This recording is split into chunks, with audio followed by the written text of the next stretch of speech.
Everybody knows the Gear Cube, a deceptively difficult looking puzzle with all of its extra moving pieces, even though in reality, it's actually a lot easier to solve than a Rubik's Cube. The reason for this is pretty simple. You're only allowed to turn aside by a full 180 degrees. If you tried to stop at 90, the middle layer would be stuck halfway in this weird mixed up position. But what if there were a Gear Cube where you could leave the middle layer misaligned like this and then just keep on going? Kind of reminiscent of the Mix-Up Cube. Well, believe it or not, there is such a thing, and it's called the Geared Mixup. Like many great puzzles, this was invented by Oscar Van Deventer in 2010 and later mass-produced by Mefferts. But like many Mefferts puzzles, it's also been discontinued and is now very difficult to get your hands on. Fortunately, I was able to get my hands on an original Mefferts version in white plastic, and you know it's legit because of this wacky color scheme. I remember putting this thing on my cube wish list about 10 years ago after watching RedKB's videos on it, and I have been waiting to try it out ever since. So, on first glance, it seems to function just like a gear cube. You can probably solve it in exactly the same way if you only do 180 degree turns. But you may notice there's a bit of extra symmetry. The center pieces and the edge pieces are exactly the same shape,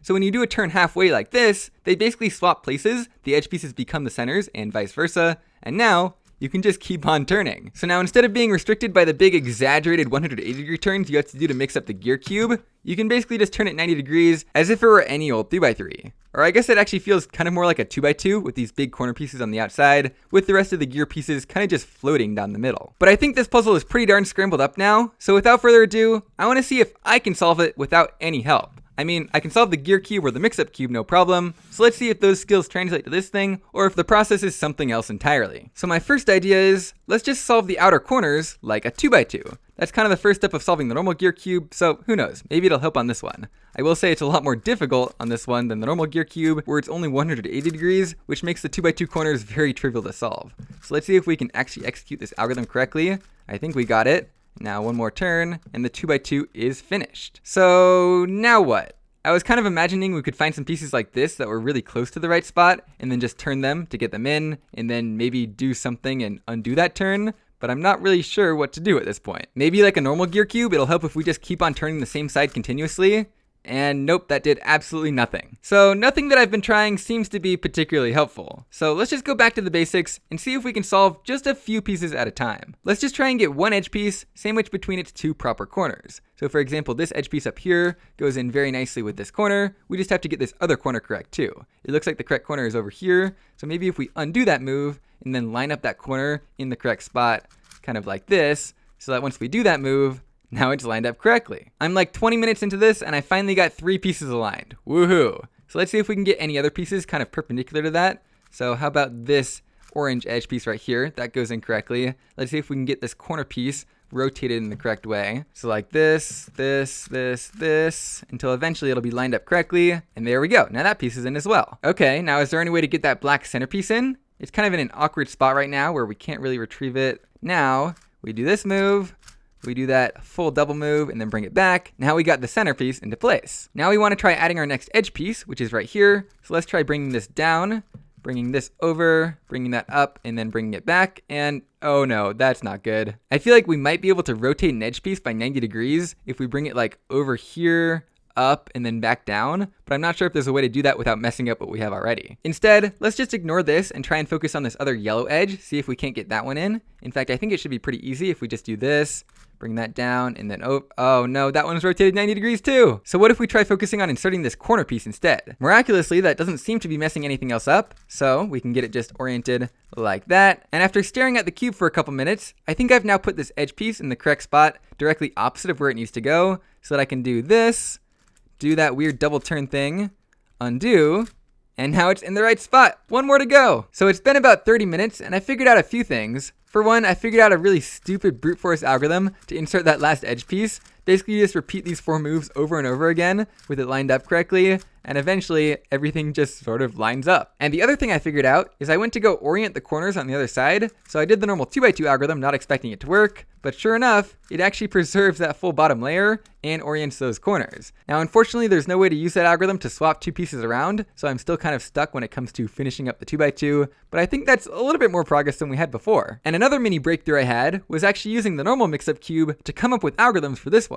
Basically, if you always turn the middle and the outer layers together, it'll act exactly like the geared mix-up, so you can just mess around and see how different algorithms affect the pieces on a solved cube. I actually found an algorithm that swaps these 3 pieces as well as these 3 pieces, which seems incredibly useful. Basically, I did the 2x2 algorithm that I just showed you, did a single slice move, undid the 2x2 algorithm, and then undid the slice move, and that resulted in this very useful combination of swapping pieces. So on the Geared Mixup, for example, I could bring one of these top layer edge pieces directly beneath where it needs to be, do this algorithm, and lo and behold, it would bring it right up to there. Repeat that with most of the top layer edge pieces while leaving one open, and then you can use the fact that these 3 pieces are swapped to solve the middle layer pieces as well. I think you could probably solve all, or at least most of the rest of the cube using this one little commutator. The only problem, of course, is we still have these 2 corners mixed up. So I'm just going to say, who cares about the progress that we've made already?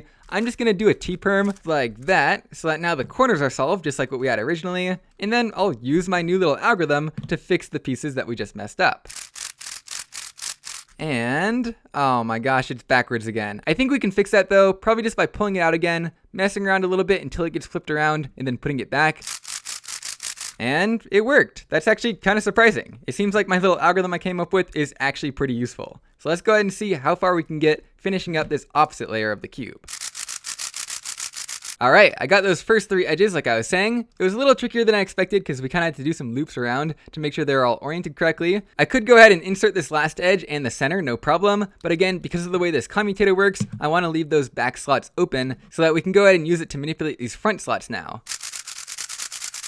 We're so close I can almost taste it, just 4 pieces left. But the problem I'm running into now is that the algorithm I came up with just isn't precise enough anymore. It moves around 6 pieces, which obviously isn't going to be very useful anymore. So I think we need to come up with an algorithm that moves around even fewer pieces, and I have an idea for how to cycle around just 3. Once again, it uses the idea of commutators, which is how I came up with this algorithm to begin with, but now we're going to have commutators inside of commutators. Basically, I'm going to do this algorithm once, do a single move that affects those pieces as little as possible, and then do the algorithm in reverse, and then undo that single move, and now we have effectively cycled around just 3 pieces, giving us a more precise algorithm that should be very relevant in this exact case that we have right here. I can tell that if I execute this algorithm on this cube at the same angle, you can see the piece that was originally right here has now moved down to here, which means that this blue centerpiece will move exactly where it needs to go, and then we can use the same algorithm from a slightly different angle to solve the remaining 3. So it's getting really complicated. I don't blame you if you're not following along, but we're getting really close. Hopefully this will work.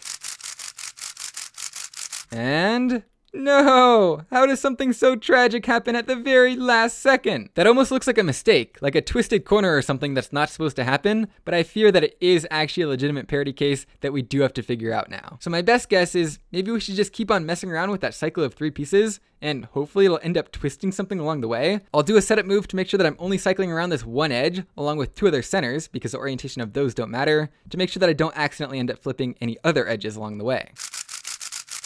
And believe it or not, it did exactly what I expected by twisting this edge into place, but turns out it also twisted this other edge, even though this one wasn't even being cycled. But on the bright side, I now know that repeating my super long algorithm 3 times twists a random edge along the way, so hopefully I can find some weird combination of setup moves to get it so that the 3 pieces being cycled are just centers, so the orientation doesn't matter, and then I can also incidentally twist this edge back into place. Oh my gosh, I can't believe it, that actually worked. Just to give you an idea of what I was working with there, that algorithm was over 100 moves, took me 3 minutes to execute, and looks a little something like this. Now I'm certain someone has come up with a way more efficient algorithm to do that, probably in less than 20 moves, but hey, where's the satisfaction of looking it up when you could figure it out yourself? This is certainly one of the hardest puzzles I've ever solved completely on my own, and it was definitely a lot more difficult than I expected. It ultimately came down to just finding one algorithm that did something sort of useful, and then just modifying that and doing it over and over again until I could figure out how to manipulate the pieces one by one. It certainly wasn't the most fun process in the world, but it was very satisfying once it finally worked. So if you like solving challenging twisty puzzles, I would totally recommend the Geared Mixup, as long as you can get your hands on one of these. I'm super glad I finally got one and fulfilled my wish list from 10 years ago. I think it'll be a great part of my collection. But anyway, I hope you all enjoyed watching me struggle through this insane process, and maybe you learned a thing or two, because that's pretty much it, and I'll see you guys next time.